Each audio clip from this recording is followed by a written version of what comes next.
السلام عليكم ورحمة الله وبركاته. أهلا بيكم سنة أولى إعدادي. هنحل مع بعض في الفيديو ده امتحان متوقع على مادة اللغة العربية. ملحوظة مهمة جدا، في بعض الأسئلة مش أنا اللي كاتبها بإيدي، فبالتالي ممكن تكون شفتها على قناة تانية أو حتى على الفيسبوك. مش مهم مصدرها، المهم إنها مهمة وهنحلها مع بعض. يلا بينا نبتدي. بسم الله الرحمن الرحيم. أول ما تمسك ورقة الأسئلة هتلاقي بيقولك أولا التعبير بيبقى تعبير وظيفي وتعبير إبداعي. التعبير الوظيفي زي ما أنت عارف أو مشهور بكلمة اللافتة أو البرقية.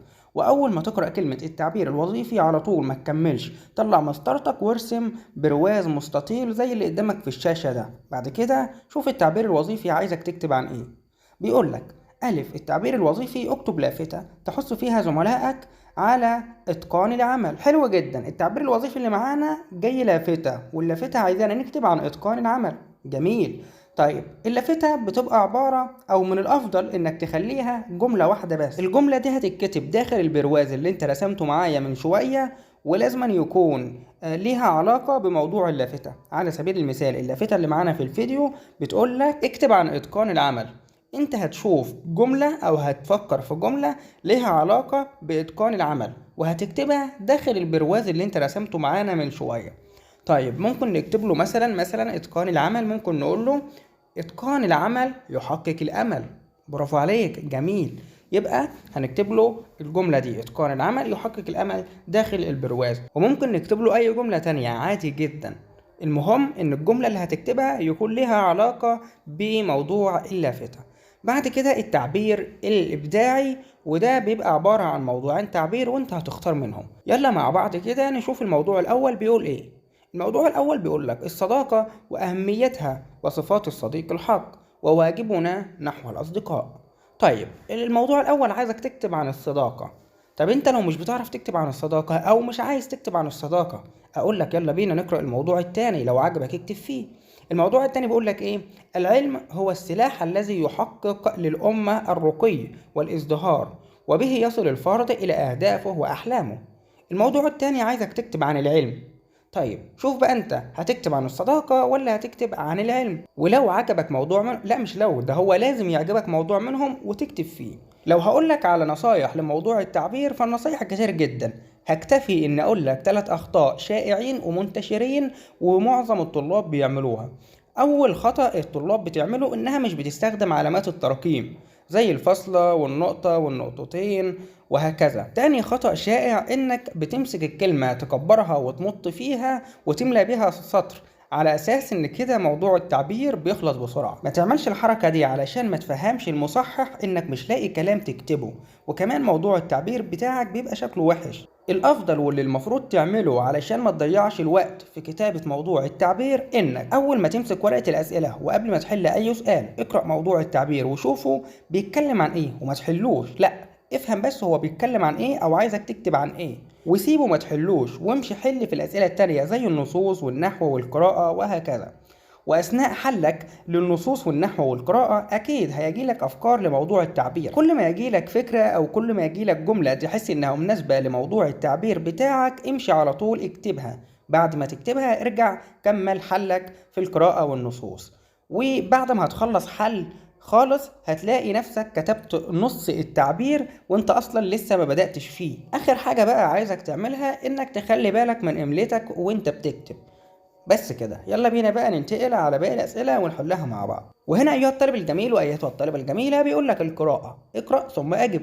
ماشي. بيقول لك للوقت مميزات يتميز بها، فهو سريع الانقضاء يمر مر السحاب، وما مضى منه لا يعود، وهذه ميزة أخرى من مميزات الوقت، فكل وقت يمضي وكل ساعة تنقضي وكل لحظة تمر ليس بالإمكان استعادتها ولا يمكن تعويضها. ولما كان الوقت سريع الانقضاء وما مضى منه لا يعود ولا يعوض بشيء، كان أنفس ما يملك الإنسان، فهو وعاء لكل عمل وكل إنتاج، وفي الواقع هو رأس المال الحقيقي للإنسان. تمام جدا. ماشي. يلا بينا نقرأ الأسئلة. بيقول لك ألف، تخير الصواب لما يلي مما بين القوسين. ماشي. بيقول لك هات مرادف أنفس. يعني إيه مرادف؟ مرادف يعني هات الكلمة اللي بتدي نفس المعنى. طيب تمام. بيقول لك هات بقى مرادف أنفس. مرادف أنفس هل أصعب ولا أغلى ولا أفضل؟ برافو عليك، هنختار أغلى اللي في النص. بعد كده أيها الطالب الجميل معانا نوع تاني من الأسئلة وبقول لك ب ضع علامة صح أمام الصواب وعلامة خطأ أمام الخطأ فيما يأتي. ماشي. السؤال الأول بيقول لك يمكن تعويض الوقت الذي ينقضي. هنقول له لا، إجابة خاطئة، لأن أصلا جايب لي في الفقرة وبيقول لي لا يمكن أو لا يعود الوقت الذي ينقضي. طيب السؤال رقم 2 بيقول لك الوقت كالسيف إن لم تقطعه قطعك. هنقول له دي مقولة صحيحة، هنقول له دي كده صح، يبقى الأولى غلط والتانية صح. بعد كده معانا السؤال ج بيقول لك ما الميزتان اللتان ذكرتهما الفقرة للوقت. هروح قايل له أول ميزة إن الوقت سريع الانقضاء يمر مر السحاب. أما التانية هنقول له وما مضى منه لا يعود. يعني الإجابة هتكون أول حاجة هو سريع الانقضاء يمر مر السحاب، تاني حاجة وما مضى منه لا يعود. يلا بينا بقى نشوف السؤال ده. بيقول لك كيف يمكن استثمار الوقت والاستفادة منه من وجهة نظرك؟ أروح قايل له الإجابة برافو عليك، يمكن استثمار الوقت عن طريق تنظيم الوقت وترتيب الأعمال التي نريد القيام بها وفق خطة عمل يومية. يلا بينا بقى نقلب الصفحة ونشوف بقى الأسئلة مع بعض. وهنا أيها الطالب الجميل بيقول لك النصوص. أجب عن السؤال الآتي. ماشي. من نص حق الآخر. قال تعالى يا أيها الناس إنا خلقناكم من ذكر وأنثى وجعلناكم شعوبا وقبائل لتعارفوا إن أكرمكم عند الله أتقاكم. صدق الله العظيم. يلا بينا نشوف الأسئلة. ألف، اختر الإجابة الصحيحة مما بين القوسين فيما يلي. ماشي. السؤال الأول بيقول لك هات مرادف أتقاكم. هل أكثركم مالا ولا أكثركم خوفا ولا أكثركم جمالا؟ برافو عليك، مرادف أتقاكم يعني أكثركم خوفا، هنختار اللي في النص. بعد كده السؤال التاني بيقول لك هات مفرد قبائل. هل قابل ولا قبل ولا قبيلة؟ مفرد قبائل قبيلة الأخيرة، برافو عليك. السؤال رقم 3 بيقول لك لتعارفوا علاقتها بما قبلها نقط. لتعارفوا علاقتها بما قبلها. طيب هو بيقول لك ايه؟ بيقول لك وجعلناكم شعوبا وقبائل لتعارفوا. ده هنا كده تعليل، يبقى هنختار تعليل الأولى. بعد كده معانا نوع تاني من الأسئلة وبيقول لك بقى لماذا جعل الله الناس شعوبا وقبائل ومن أكرمهم عند الله؟ هنروح قايل له الإجابة جعل الله الناس شعوبا وقبائل ليتعارفوا وتقام بينهم علاقات ومصالح مشتركة تفيد البشرية وأكرمهم عند الله أتقاكم. بعد كده معانا السؤال ج بيقول لك ما الغرض من النداء في قوله تعالى أعوذ بالله من الشيطان الرجيم يا أيها الناس. صدق الله العظيم. هنروح قايلين له ده كده نداء للتنبيه والعموم.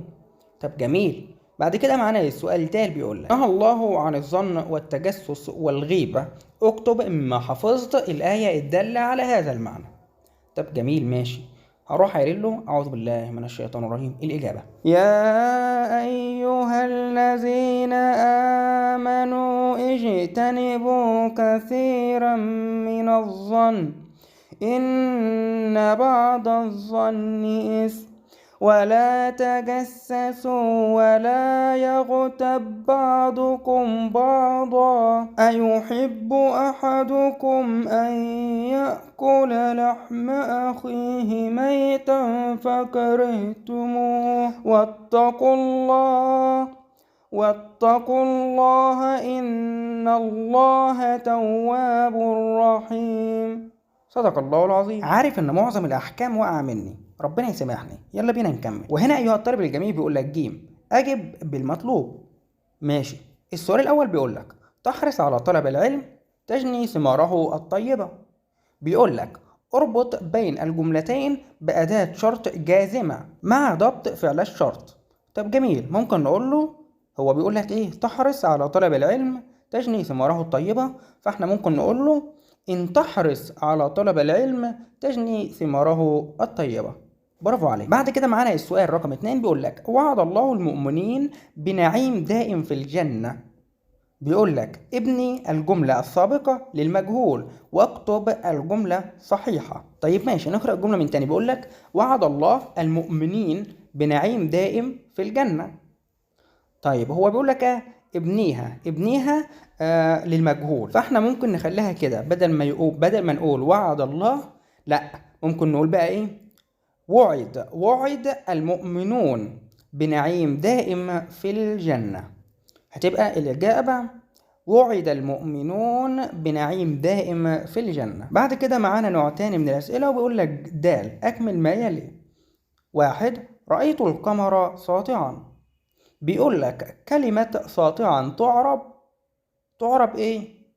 هو بيقول لك رأيت فعل ماضي، تاء الفاعل، القمر يبقى مفعول به، ساطعا ما حالة القمر ساعة ما أنا رأيته ساطعا، تبقى دي كده تعرب حال.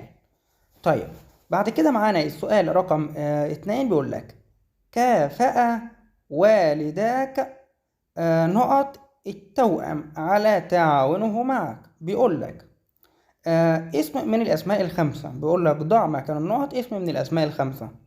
هنقول له كافأ والدك أخاك التوأم على تعاونه معك.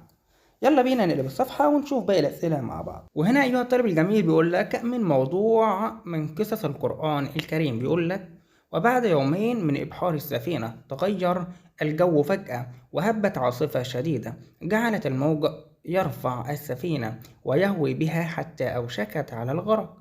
طيب جميل. تعالى بينا نشوف الأسئلة. بيقول لك ألف تخير الإجابة الصحيحة مما بين القوسين. ماشي. السؤال الأول بيقول لك هات مرادف هبت هنقول له صارت اللي في النص. بعد كده السؤال رقم 2 بيقول لك مضاد يهوي هنقول له يرفع، هنختار الأخيرة.